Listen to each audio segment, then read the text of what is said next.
जय हिंद दोस्तों, स्वागत है आपका हमारे YouTube चैनल में। आज की वीडियो में हम लेकर आए हैं आपके लिए यहाँ पर हिंदी साहित्य के महत्वपूर्ण क्वेश्चन आंसर। वीडियो पूरा अवश्य देखना है। अगर आप चैनल पर पहली बार आए हैं तो चैनल को सब्सक्राइब कर लें, वीडियो को लाइक कर लें और ज़्यादा से ज़्यादा वीडियो को शेयर करें। तो चलिए स्टार्ट करते हैं आज का अपना यहाँ पर फर्स्ट क्वेश्चन। यहाँ से क्या पूछा गया है 61 से, तो देखिए। देवसावसान का समय मेघमय आसमान से उतर रही है, वह संध्या सुंदर परिसी धीरे धीरे। प्रस्तुत ये पंक्तियां जो हैं किसकी ये पंक्तियां मानी जाती हैं? महत्वपूर्ण पंक्तियां हैं, कई बार एग्जाम में भी पूछी गई हैं।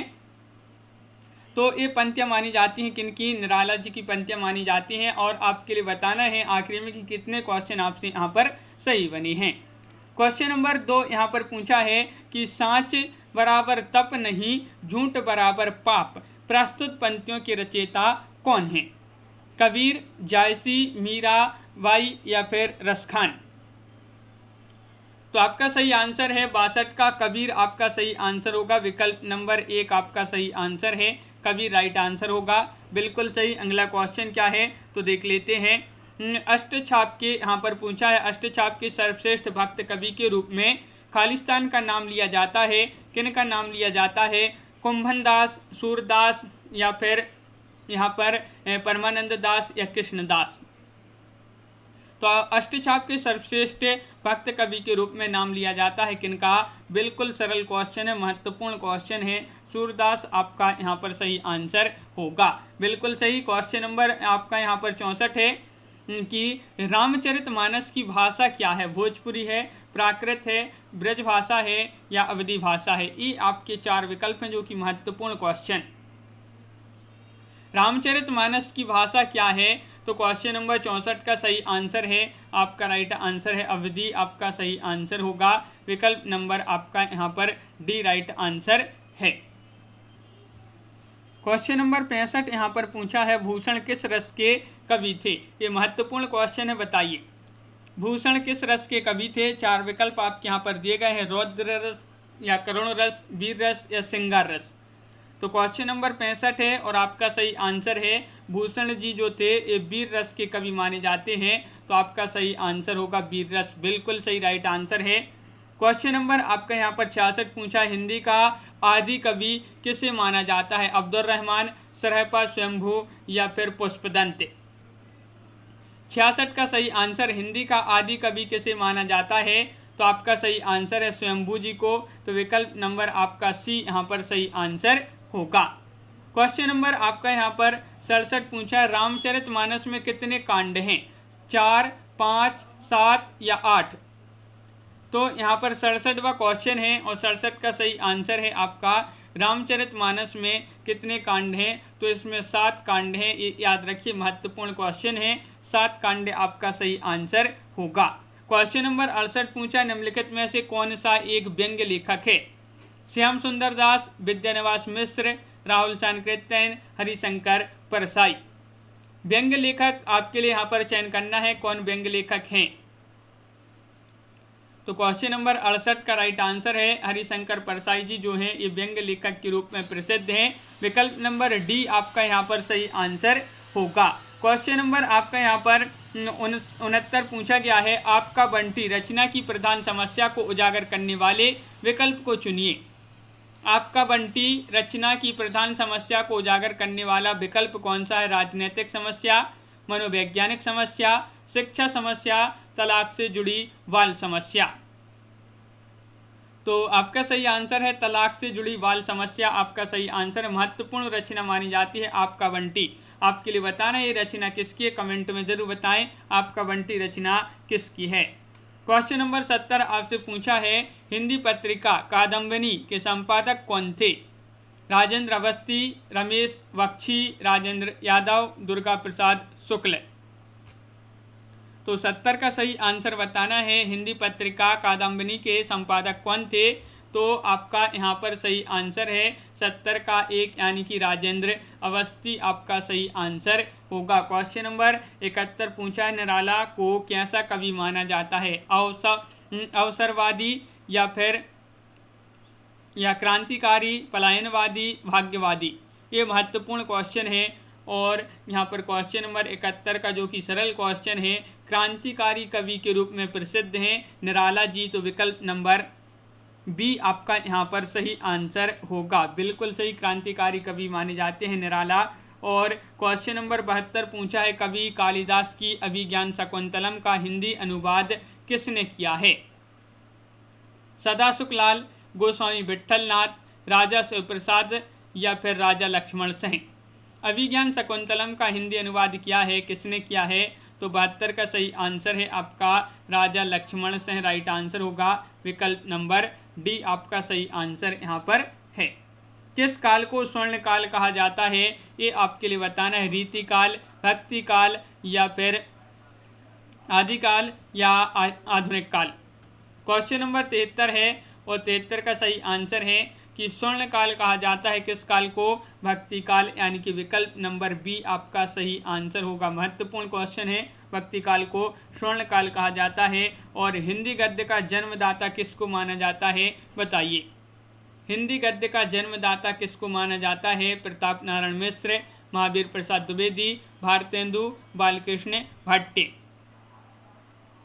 क्वेश्चन नंबर 74 है और आपका सही आंसर होगा 74 का भारतेंदु हरिश्चंद्र, यानी कि विकल्प नंबर सी आपका यहाँ पर सही आंसर होगा। बिल्कुल सही, भारतेंदु हरिश्चंद्र। सूरदास के गुरु कौन थे? रामानंद, मध्वाचार्य, रामदास या फिर वल्लभाचार्य। ये महत्वपूर्ण क्वेश्चन है, एग्जाम में पूछा गया क्वेश्चन है। सूरदास जी के गुरु पूछा है आपसे यहाँ पर, तो आपका यहाँ पर सही आंसर होगा वल्लभाचार्य। वल्लभाचार्य यानी कि विकल्प नंबर डी आपका यहाँ पर सही आंसर है। वल्लभाचार्य सही आंसर होगा। बिल्कुल सही, राइट आंसर है। कामायनी किस प्रकार का ग्रंथ है? खंड काव्य है, मुक्तक काव्य है, महाकाव्य है, चंपू काव्य है। क्वेश्चन नंबर 76 और 76 का सही आंसर आपके लिए बताना है, क्या होगा राइट आंसर? कामायनी किस प्रकार का ग्रंथ है? तो आपका सही आंसर है, ये माना जाता है महाकाव्य, तो विकल्प नंबर सी आपका यहाँ पर सही आंसर होगा। क्वेश्चन नंबर आपका 77 पूछा है, गागर में सागर भरने का कार्य किस कवि ने किया है? ये महत्वपूर्ण क्वेश्चन है। बिहारी, रसखान, घनानंद या फिर सूरदास। गागर में सागर भरने का कार्य किस कवि ने किया है? तो 77 का सही आंसर आपका यहाँ पर राइट आंसर है, विकल्प नंबर 1 यानी कि बिहारी आपका यहाँ पर सही आंसर होगा। बिहारी राइट आंसर है, बिल्कुल सही। क्वेश्चन नंबर 78 पूछा है, महाभोज रचना, यहाँ पर पूछा है कि महाभोज रचना की प्रधान समस्या को उजागर करने वाले विकल्प का चयन कीजिए। यहाँ पर वह कौन सा विकल्प है जो महाभोज रचना की प्रधान समस्या को उजागर करने वाला विकल्प है? भ्रष्टाचार की समस्या, नारी समस्या, राजनीतिक समस्या, मनोवैज्ञानिक समस्या। तो क्वेश्चन नंबर 78 है, राइट आंसर होगा राजनीतिक समस्या। विकल्प नंबर सी आपका सही आंसर होगा, राजनीतिक समस्या। क्वेश्चन नंबर 79 पूछा, वापसी किस विधा में रचित है? ये रचना आपके लिए बताना है किस विधा में रचित रचना मानी जाती है। आत्मकथा है, कहानी है, संस्मरण है, यात्रा वृत्ति है। क्वेश्चन नंबर 79 है और 79 का सही आंसर आपके लिए बताना है वापसी ये कहानी विधा में रचित रचना मानी जाती है, कहानी राइट आंसर होगा। क्वेश्चन नंबर 80 है, तोड़ती पत्थर कैसी कविता है? व्यंग्यपरक है, उपदेशात्मक है, यथार्थवादी है, आदर्शवादी है। तोड़ती पत्थर ये आपके लिए बताना है ये कैसी कविता मानी जाती है। तो क्वेश्चन नंबर 80 है और 80 का राइट आंसर है यथार्थवादी। यथार्थवादी आपका सही आंसर होगा, बिल्कुल सही राइट आंसर है। क्वेश्चन नंबर आपका 81 पूछा है, फणेश्वर नाथ रेणु से संबंध सही प्रदेश का नाम बताना है। बताइए, फणेश्वर नाथ रेणु किस प्रदेश से संबंधित है? महाराष्ट्र, बिहार, हिमाचल या उत्तरांचल। क्वेश्चन नंबर 81 है और आपका सही आंसर है फणेश्वर नाथ रेणु से संबंधित प्रदेश का नाम बताना है, तो बिहार आपका सही आंसर होगा। बिहार राइट आंसर है, बिल्कुल सही। विद्यापति की पदावली की जो भाषा है वह कौन सी है? मैथिली है या फिर ब्रज भाषा है, भोजपुरी है, मगही है। क्वेश्चन नंबर आपका यहाँ पर 82 है और विद्यापति की पदावली की जो भाषा है वह मैथिली मानी जाती है। बिल्कुल सही, मैथिल कोकिल भी कहा जाता है इनके लिए, किनको, विद्यापति जी को। बिल्कुल सही, राइट आंसर है। अगला क्वेश्चन देख लेते हैं। खालिस्तान को उग्र कहते हैं, किनको कहते हैं? रामेश्वर लाल दुबे, पांडे बेचन शर्मा, नरेश मेहता, अज्ञेय। तो उग्र किनको कहा जाता है? तो राइट आंसर है पांडे बेचन शर्मा जी को उग्र, यानी कि पांडे बेचन शर्मा उग्र। तो बिल्कुल सही, राइट आंसर है विकल्प नंबर बी आपका सही आंसर होगा। अगला क्वेश्चन देखते हैं। क्वेश्चन नंबर आपका 84 यहाँ पर पूछा है, बिहारी किस राजा के दरबारी कवि थे? महाराणा प्रताप, शिवाजी, जयसिंह, तेज सिंह। क्वेश्चन नंबर 84 है और बताइए क्या होगा सही आंसर। बिहारी जी जो थे किस राजा के दरबारी कवि थे? तो राजा जयसिंह आपका यहाँ पर विकल्प नंबर सी राइट आंसर है। बिल्कुल सही। अगला क्वेश्चन देखते हैं। क्वेश्चन नंबर आपका यहाँ पर 85 है और शेष कादम्बरी के रचयिता कौन है? बताइए। नरेश मेहता हैं, हजारी प्रसाद द्विवेदी हैं, बाण भट्ट हैं, अलका सरावगी। शेष कादम्बरी के रचयिता पूछा है तो क्वेश्चन नंबर 85 है और 85 का सही आंसर आपका यहाँ पर होगा। शेष कादम्बरी के रचयिता माने जाते हैं अलका सरावगी। तो विकल्प नंबर आपका यहाँ पर डी राइट आंसर है, विकल्प नंबर 4। राग दरबारी के रचयिता कौन है? राग दरबारी एक उपन्यास माना जाता है, महत्वपूर्ण उपन्यास है। राही मासूम रजा जी का उपन्यास है, श्रीलाल शुक्ल, हरिशंकर परसाई या शरद जोशी। किनका उपन्यास माना जाता है राग दरबारी? तो क्वेश्चन नंबर 86 है और 86 का आपका सही आंसर होगा।